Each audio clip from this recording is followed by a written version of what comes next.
Hello, मैं दिविता शर्मा और आज के लेक्चर में हम रियल एनालिसिस को कंटिन्यू करते हुए कॉशी इंटीग्रल टेस्ट पढ़ने वाले हैं आज हम।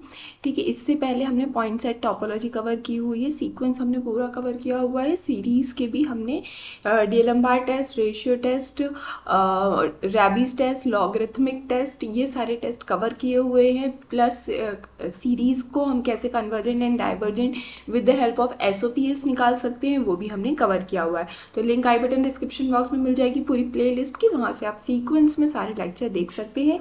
ये जो पूरी सीरीज है टारगेट करती है ऑब्जेक्टिव टाइप ऑफ जितने भी एग्जाम होते हैं जहाँ पे हायर मैथमेटिक्स पूछी जाती है उन सभी को, जैसे CSIR नेट हो गया, जैम हो गया, आपका गेट, NBHM, टिफर, है ना, और भी जितने भी एग्जाम है, PhD एंट्रेंस, MSc एंट्रेंस, जहाँ पे भी हायर मैथमेटिक्स पूछी जाती है तो वहाँ पे ये आपको हेल्पफुल पड़ेगी सीरीज़। ठीक है, तो अगर आपको चीज़ें समझ में आ रही हैं तो प्लीज़ चैनल को लाइक सब्सक्राइब ज़रूर कर दीजिएगा।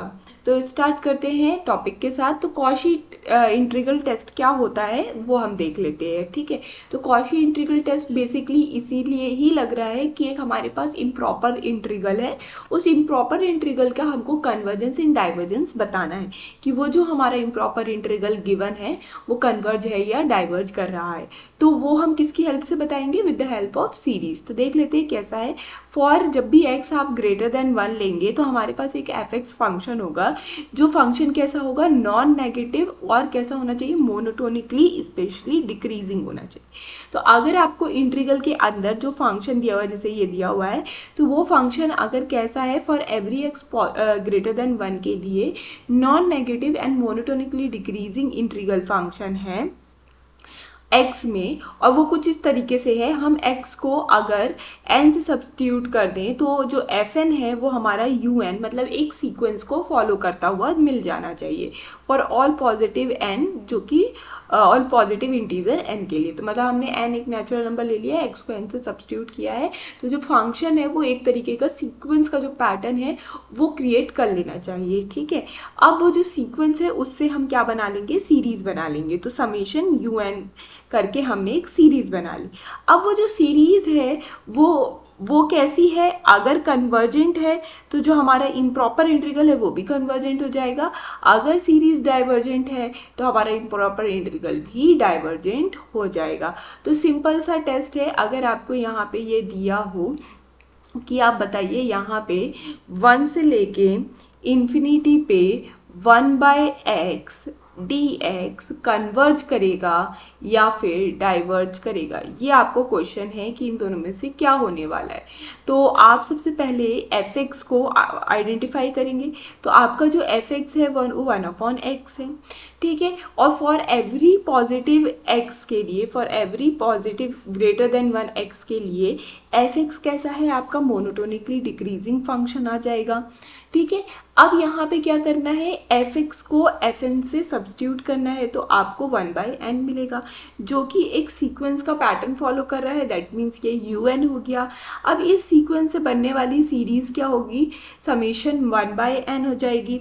ठीक है, अब ये समेशन 1/n कैसी होती है? जो सीरीज होती है वो डाइवर्जेंट होती है बाय p टेस्ट। ठीक है, p टेस्ट अगर हम लगाएंगे तो यहाँ जो p की वैल्यू है वो इक्वल टू 1 है, और जब भी p की वैल्यू इक्वल टू 1 या लेसर देन 1 होती है तो जो हमारी सीरीज़ है वो डाइवर्ज करती है। तो इसका मतलब 1/n की जो सीरीज़ है वो डाइवर्ज कर जाएगी। अब मैंने क्या बोला? जो सीरीज़ अगर 1/n की डाइवर्ज कर रही है तो जो इम्प्रॉपर इंटीग्रल है आपका 1 से लेके इन्फिनिटी का 1/x dx, ये भी क्या कर जाएगा? डाइवर्ज कर जाएगा। अगर आपकी जो सीरीज है वो कन्वर्ज कर जाती तो आपका इम्प्रॉपर इंटीग्रल भी इस लिमिट 1 से लेके इन्फिनिटी पे कन्वर्ज कर जाता। तो जो भी आपका सीरीज करेगा वही सेम बिहेवियर आपके इम्प्रॉपर इंटीग्रल का होगा, अगर आपने सीरीज का पैटर्न, जो सीरीज निकालने का पैटर्न है वो ये इस तरीके से फॉलो किया है। तो ये एक छोटा सा एग्जाम्पल था जिसकी हेल्प से आप एक इम्प्रॉपर इंटीग्रल है जिसकी लिमिट याद रखिएगा 1 से लेके इन्फिनिटी है। सेकेंड चीज़ याद रखिएगा कि जो फंक्शन है वो कैसा होना चाहिए, मोनोटोनिकली डिक्रीजिंग होना चाहिए for every x greater than equal to 1 के लिए। अगर ये दो कंडीशन मैच कर जाती है तो आप इस तरीके से fn निकालेंगे जिससे आपको un मिलेगा। un को आइडेंटिफाई करेंगे वो डाइवर्जेंट है या कन्वर्जेंट, एंड डायरेक्टली कंक्लूड कर देंगे कि अकॉर्डिंगली आपका इंटीग्रल फंक्शन भी कन्वर्जेंट है या डाइवर्जेंट। तो एक तो ये टेस्ट हो गया। नेक्स्ट हमारे पास आ जाते हैं, इसको एक और तरीका है हमारे पास, तो कन्वर्जेंस ऑफ इम्प्रॉपर इंटीग्रल। ठीक है, अभी तो ये देख लिया हमने ऊपर वाला। अब फिर से देख लेते हैं convergence of improper integral. Improper integral क्या होता है, या तो लिमिट आपकी अनबाउंडेड हो जाए या फंक्शन हमारा अनबाउंडेड हो जाए गिवन मतलब लिमिट पे। ठीक है, तो हमारा जो इंटीग्रल है वो कैसा हो जाता है, इम्प्रॉपर हो जाता है। इम्प्रॉपर होने के दो केस है, लिमिट हमारी इन्फिनिटी तक हो, मतलब वो कोई फाइनाइट लिमिट ना हो तो भी इम्प्रॉपर, और अगर ये इंटीग्रेंड जो हमारे अंदर फंक्शन लिखा होता है वो अनबाउंडेड हो इन द गिवन लिमिट। ठीक है, ये दोनों का मैचिंग भी हो सकता है। तो ये हमारा क्या है, इम्प्रॉपर इंटीग्रल। अब इसके कन्वर्जेंस की बात करनी है, तो अगर आपको इम्प्रॉपर इंटीग्रल दिया हुआ है समथिंग a से लेके इन्फिनिटी पे fx dx टाइप, अभी जो हमने स्पेसिफिकली पढ़ा था उसकी लोअर लिमिट 1 थी। ठीक है, यहाँ पे हम इन जनरल बात कर रहे हैं, यहाँ पे हमने a से लेके कोई इन्फिनिटी ली हुई है, और ये जो है ये एक तरीके का आपका इम्प्रॉपर इंटीग्रल है। और जब इस तरीके का इम्प्रॉपर इंटीग्रल आपके पास होगा तो ही ये आगे का टेस्ट आप लगाएंगे। ठीक है, तो ये इम्प्रॉपर इंटीग्रल है ना। अब ये इम्प्रॉपर इंटीग्रल है। अब इससे हमने क्या किया है, एक ux बना लिया। सेम प्रोसीजर है जैसे हमने पहले किया था, fx में x की जगह पे n को सब्स्टिट्यूट कर दो या मत करो, है ना। तो इस तरीके से ये आ जाएगा। अब इसको हम क्या बोलना चाह रहे हैं, कन्वर्जेंट बोलना चाह रहे हैं या डाइवर्जेंट बोलना चाह रहे हैं। कब बोल पाएंगे कन्वर्जेंट या डाइवर्जेंट, कुछ इस तरीके से हम लिखेंगे a से लेके x fx dx, और यहाँ पे हम क्या करेंगे, लिमिट लगा देंगे x टेंडिंग टूवर्ड्स इन्फिनिटी। तो सिंपल सा कंसेप्ट है, यहाँ पे देखिए आपकी जो लिमिट है वो इन्फिनिटी पर टेंड कर रही है। ठीक है, तो हमने क्या किया, इस जो लिमिट है वो एक x तक बाउंड कर दी और फिर x को इन्फिनिटी पे टेंड करा दी। तो one in the same thing, ये दोनों एक ही बात है, बट हम जब सॉल्व करेंगे तो इसकी मदद से करेंगे, ये लिमिट वाली पॉइंट की मदद से करेंगे। ठीक है, तो ये आ गया हमारा, है ना। तो अगर ये आपका कन्वर्ज करता है, अगर ये आपका कन्वर्जेंट है, दिस एम्प्लाइज जो a से लेके इन्फिनिटी fx dx है वो भी आपका कन्वर्ज कर जाएगा। अगर ये आपका कैसा है, डाइवर्ज करता है, तो जो आपका इम्प्रॉपर इंटीग्रल है a से लेके इन्फिनिटी fx dx ये भी डाइवर्ज कर जाएगा। तो अकॉर्डिंगली ये दोनों एक तरीके से बिहेव करें। तो आप ये वाला मेथड ले सकते हैं, लिमिट वाला मेथड, अगर आपको ये करना इजी पड़ रहा है तो, और अगर डिपेंडिंग ऑन द क्वेश्चन अगर आपको प्रीवियस वाला मेथड इजी पड़ रहा है तो हम वो कर सकते हैं। तो ये इम्प्रॉपर इंटीग्रल पे ये दो तरीके से हम कन्वर्जेंस को टेस्ट कर सकते हैं। तो कुछ एक क्वेश्चन और कर लेते हैं ताकि आपको यहाँ पे डायरेक्ट अंडरस्टैंडिंग आ जाए।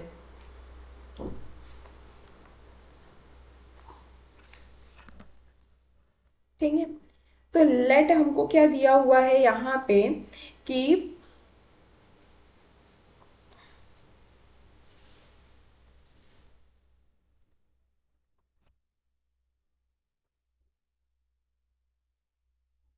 अब हम यहाँ पे ना क्या कर सकते हैं, बाकी एग्जाम्पल तो मैंने दिखाई दिया, बाकी हम उल्टा भी इसको कर सकते हैं। अगर हमको यहाँ जैसे कि क्वेश्चन में दिया हुआ है समेशन 1 में n+1, ये सीरीज दी हुई है और पूछ रहा है ये कन्वर्ज करेगी या डाइवर्ज करेगी। ठीक है ना। तो ये कन्वर्ज करेगी डाइवर्ज करेगी ये तो आप डायरेक्ट कंपैरिजन टेस्ट से भी निकाल सकते हैं। कंपैरिजन टेस्ट से कैसे निकाल सकते हैं, 1 में n+1 this is lesser than n²। अब सिंस ये कन्वर्जेंट है तो ये भी कन्वर्जेंट हो जाएगा बाय किस तरीके से मैंने बोल दिया, कंपैरिजन टेस्ट से बोल दिया।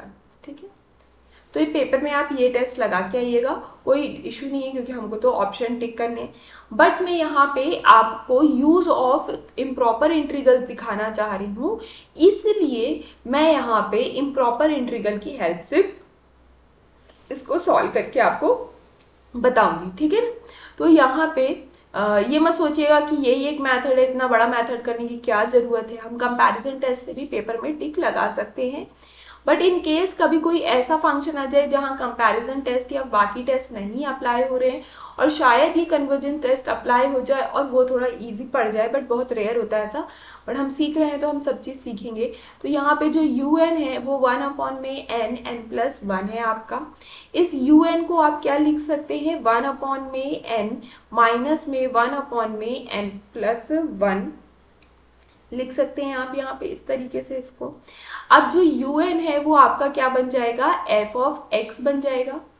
जैसे कि पहले f(x) आपका क्या बन रहा था, un बन रहा था, तो सिमिलरली un आपका f(x) बन जाएगा। तो f(x) आ जाएगा आपका 1/x माइनस में 1/x+1 आ गया ये आपका fx। अब ये फॉर एवरी x जो कि कैसे हैं, ग्रेटर देन इक्वल टू 1 होने चाहिए, ठीक है। जो आपका fx है वो कैसा आ रहा है, पॉजिटिव आ रहा है। जब भी x आपका ग्रेटर देन 1 होगा तब आपका ये जो fx है वो पॉजिटिव आएगा, क्योंकि आप बड़े से छोटे को माइनस कर रहे होंगे और पॉजिटिव टर्म को माइनस कर रहे होंगे, तो ये कहानी भी होल्ड हो रही है।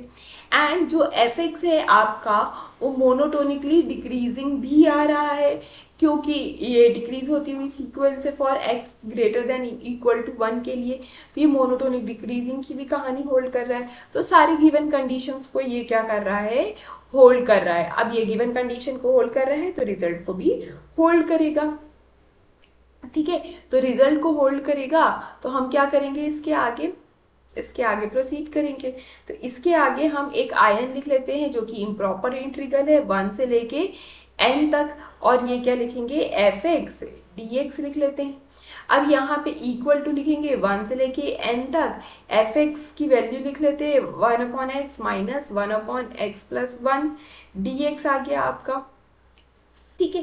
अब आप इसको जब आप इंटीग्रेट करेंगे तो simply integration linearity property hold करता है, तो integrate 1/x individually and 1/x+1 को dx के रिस्पेक्ट में इंटीग्रेट करेंगे। तो ये क्या दे देगा आपका, log x देगा माइनस में log x+1 दे देगा, ठीक है। और इस पे लिमिट लगा देंगे हम 1 से लेके n की, ये आपको मिल जाएगा। इस पे आप log की प्रॉपर्टी लगाइए, log m minus log n, तो क्या होती है log m अपॉन में n, तो आपको मिल जाएगा log x अपॉन में x+1।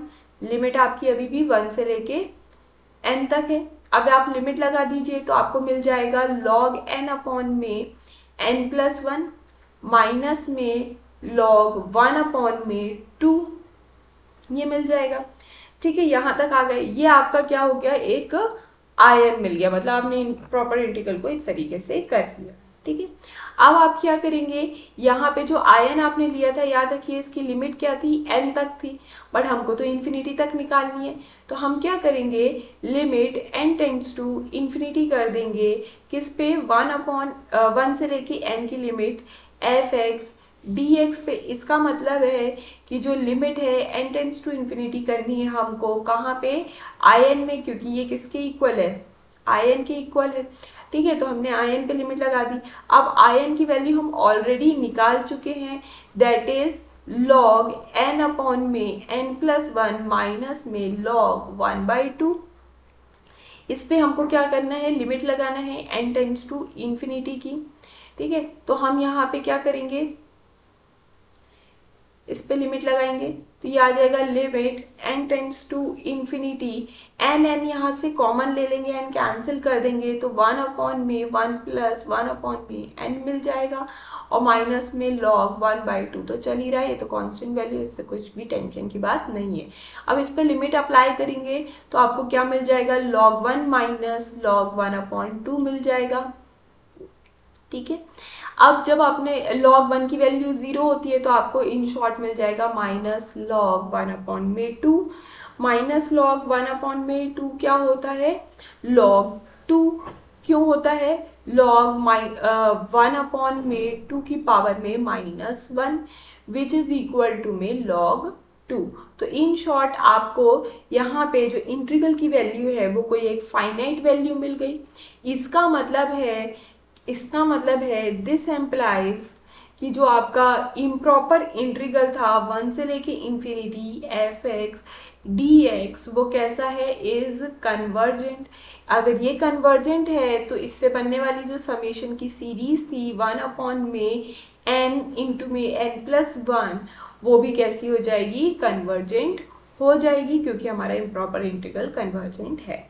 तो अगर आप कोई टेस्ट नहीं लगा पा रहे हैं तो आप इम्प्रॉपर इंटीग्रल को अगर सॉल्व कर पा रहे हैं, इंटीग्रेशन निकाल पा रहे हैं, उसकी कोई वैल्यूज़ को आइडेंटिफाई कर पा रहे हैं, तो आप ऐसे आइडेंटिफाई कर लीजिएगा एंड देन समेशंस को उसके अकॉर्डिंग सिमिलर दोनों एक जैसा बिहेव करेंगे। तो इम्प्रॉपर इंटीग्रल कन्वर्जेंट है तो हमारी जो सीरीज है वो भी कन्वर्जेंट हो जाएगी, डाइवर्जेंट होगा तो हमारी सीरीज भी डाइवर्जेंट हो जाएगी। तो ये जो टेस्ट है ये कब यूजफुल होता है, कब आप लगा पाएंगे, इस टाइप की सीरीज पे आप लगा पाएंगे। समेशन 1 अपॉन में log n whole to the power log n, या फिर समेशन 1 अपॉन में log n मतलब log of log n whole to the power log n। अब इसमें आप कितने भी log को और आगे मल्टीप्लाई करते जाइए, रिजल्ट सेम रहेगा। तो ये जो दोनों ही हैं ये दोनों कन्वर्जेंट होती हैं, ये आपको याद रखना है। इस टाइप की जो सीरीज़ है वो पेपर में आ जाती है डायरेक्टली, वहाँ पे हम इतना बड़ा इंटीग्रल सॉल्व करें तो थोड़ा सा मतलब लाइक टाइम कंज्यूमिंग हो जाता है। तो जब हमको पहले से ही रिजल्ट पता है तो इसको घर में आप प्रैक्टिस कर लीजिएगा कि हाँ क्या भैया ये वाला जो सिस्टम है उसमें लग रहा है या नहीं लग रहा है, तो लग जाता है। तो इसको बस आप यहाँ याद कर लीजिएगा कि इस टाइप की जो सीरीज़ है वो हमेशा कैसी होती है, कन्वर्जेंट होती है। अब आप क्या कर रहे हैं, लॉग के साथ एक n का मल्टीप्लाई कर दीजिए, तो n इंटू में log n, 1 upon n into में log n, या फिर आप कह सकते हैं समेशन 1 अपॉन में n log of log n। ठीक है, फिर आप क्या कर रहे हैं, इंटू में log n भी है साथ में। ठीक है, एंड समेशन इसी तरीके से आप कोई एक पैटर्न में बनाते जाएंगे, n लिखेंगे, फिर log n लिखेंगे, फिर log ऑफ log n लिखेंगे, फिर log ऑफ log n एक और बार लिखेंगे, फिर यहाँ पे आ जाएगा log n 3 बार आ गया। ठीक है, फिर ऐसे ही अगले वाले में 4 बार कर लीजिएगा। तो ये जो डिनोमिनेटर में पैटर्न फॉलो हो रहा है, इस पैटर्न को फॉलो करते हुए कोई भी अगर आप सीरीज लिखते हैं तो वो सीरीज कैसी होती है, डाइवर्जेंट होती है, याद रखिएगा। ठीक है, अब एक और सीरीज का पैटर्न है यहाँ पे, समेशन 1 अपॉन में n log n whole to the power p। ठीक है, या फिर summation 1 upon n log n, फिर आ जाएगा log of log n whole to the power p। ठीक है, इस तरीके से जब भी कोई पैटर्न फॉलो होता हुआ दिख रहा है, और भी आगे आप सीरीज इस तरीके की बना सकते हैं। तो ये depending on the value of p converge करेगी और डाइवर्ज करेगी। तो p की वैल्यू अगर ग्रेटर देन 1 है तो ये जो पूरी सीरीज है वो कैसी होगी, कन्वर्जेंट हो जाएगी। बट अगर p की वैल्यू आपकी लेसर एंड इक्वल टू 1 है तो ये पूरी सीरीज डाइवर्ज करेगी। तो आपका होमवर्क है ये पूरी जो सीरीज है, एटलीस्ट ये जो पहली वाली जो सीरीज है, ये n log n वाली, ये वाली, इनको आप एक बार कंपैरिजन टेस्ट से जरूर करके देख लीजिएगा, तो आपको अंडरस्टैंडिंग क्रिएट हो जाएगी। ठीक है, और एक बात ये भी याद रखिएगा कि जो log n होता है, जैसे कि जो e की पावर n होता है ये ऑलवेज ग्रेटर देन n होता है। ठीक है, ऐसे ही जो log n होता है ऑलवेज लेसर देन n होता है। This implies 1 upon log n जो होता है वो always greater than 1 upon n होता है। ठीक है, तो ये पैटर्न ये याद रखिएगा, कंपैरिजन टेस्ट में हेल्प करता है ये। ठीक है, ये कंपैरिजन टेस्ट में हेल्प करता है। अगर आपको ये पता है तो कंपैरिजन टेस्ट लगाना थोड़ा इजी हो जाता है। तो ये है, ठीक है। तो ये यहाँ पे आपने एक इम्प्रॉपर इंटीग्रल की हेल्प से कन्वर्जेंस एंड डाइवर्जेंस सीखा, तो आप इस तरीके से कर सकते हैं। एक टेलीस्कोपिक सीरीज का फॉर्मूला होता है, एक टेलीस्कोपिक सीरीज का कॉन्सेप्ट होता है, वो भी देख लेते हैं। अब इससे डायरेक्ट ऐसे टेलीस्कोपिक बोल के तो क्वेश्चन नहीं पूछे जाते हैं, बट हाँ, ये सीरीज को वहाँ पे लगा दिया जाता है, सीरीज को दिखा दिया जाता है, एंड देन फिर इस पर रिजल्ट पूछते हैं कि कन्वर्जेंट है या डाइवर्जेंट है। तो आपको याद आना चाहिए कि ये टेलीस्कोपिक सीरीज का कंसेप्ट है, तो आप वहाँ पे डायरेक्टली आंसर कर पाएंगे। तो यहाँ पे दिया रहता है आपके पास एक लेट ए एन, आपके पास समेशन ए एन एक आपके पास सीरीज है, बी आ सीरीज, ठीक है। और ये सीरीज कैसी है? ऑफ रियल नंबर, ठीक है। आपको एक सीरीज दी हुई है एंड आपके पास कुछ b n and a n type की भी सीरीज है। तो हमने एक इस तरीके से डिफाइन की हुई है, define b n and c n as, b n आपका कैसा है? बी एन हो सकता है आपका a n plus one minus में ए एन, एंड जो आपका सी एन है वो कैसा है? ए एन माइनस में a N minus one, A n plus one, ठीक है। तो क्या कहना चाह रहे हैं ये कि जो आपके पास ए एन की जो समेशन की सीरीज़ है, तो ए एन की समेशन की जो सीरीज़ है, हम उसको अगर ओपन करते हैं तो ये कैसी होगी? A one plus a two plus a three plus dot dot dot इस टाइप की होगी। तो जो बी एन की जो सीरीज़ बन के आ रही है वो किस तरीके से आ रही है आपकी? जो बी वन है वो क्या हो रहा है आपका? B one is equal to में a two minus a one, फिर B2 इज इक्वल टू में A3 माइनस A2, मतलब दो ऑल्टरनेटेड जो हैं उनको हम क्या कर रहे हैं? जो कॉन्जिक्यूटिव है, जो पास पास की जो टर्म्स है उनको हम क्या कर रहे हैं? सब्ट्रैक्ट कर रहे हैं। तो ये A4 माइनस में A3 आ जाएगा। ये अभी हम क्या कर रहे हैं? आगे वाली टर्म को पीछे वाली टर्म से माइनस। यहाँ पे भी सेम पैटर्न फॉलो हो रहा है, बस यहाँ पे जो C1 आएगा वो आएगा A1 माइनस में A2, ठीक है। यहाँ जो C2 आएगा वो आएगा A2 माइनस में A3, C3 आएगा आपका वो आएगा A3 माइनस में A4 एंड सो ऑन। इस तरीके से ये आने वाला है, ठीक है। तो यहाँ पे ये जो CN BN है ये कैसी है आपकी? आर टेलीस्कोपिक सीरीज, इन्हीं को हम क्या बोलते हैं? टेलीस्कोपिक सीरीज बोलते हैं। तो जब भी consecutive term of the series का सब्ट्रैक्शन करके एक नई सीरीज बनाई जाती है, या तो वो बी एन जैसी बनेगी या तो वो सी एन जैसी बनेगी, क्योंकि हम यही दो पॉसिबिलिटीज़ हैं, ठीक है। और इन्हीं दो पॉसिबिलिटीज़ को हम टेलीस्कोपिक सीरीज बोलते हैं, जिससे कि हमारे पास एक नई सीक्वेंस मिली बी एन की और सी एन की, ठीक है ना। तो ये दोनों सीक्वेंस मिल गई हमको। अब हमको बताना है कि ये कन्वर्ज कर रही है या ये डाइवर्ज कर रही है। तो सिंपल सा है, अगर ए एन कन्वर्ज करेगा तो ये दोनों कन्वर्ज करेंगे, और अगर ये दोनों कन्वर्ज कर रही हैं इम्प्लाइज ए एन आपका कन्वर्ज कर रहा है। तो यहाँ पे जो बी एन आएगा वो आपको पता है b n plus one minus में बी एन आएगा। तो आप इसका जब एस ओ पी एस बनाएंगे तो मतलब एक एस एन बना लीजिए। तो एस एन क्या होगा? B one plus b two dot dot dot b n तक का सम होगा। ऐसे ही यहाँ पे एस टू एन बना लीजिए, नहीं यहाँ पे एस डैश एन बना लीजिए, एस डैश एन बना लीजिए। तो ये भी क्या होगा? C1 plus C2 dot dot dot Cn तक होगा। अब B1 B2 B3 की वैल्यू अभी हमने जो ऊपर निकाली है उसको यहाँ पे प्लेस कर देंगे।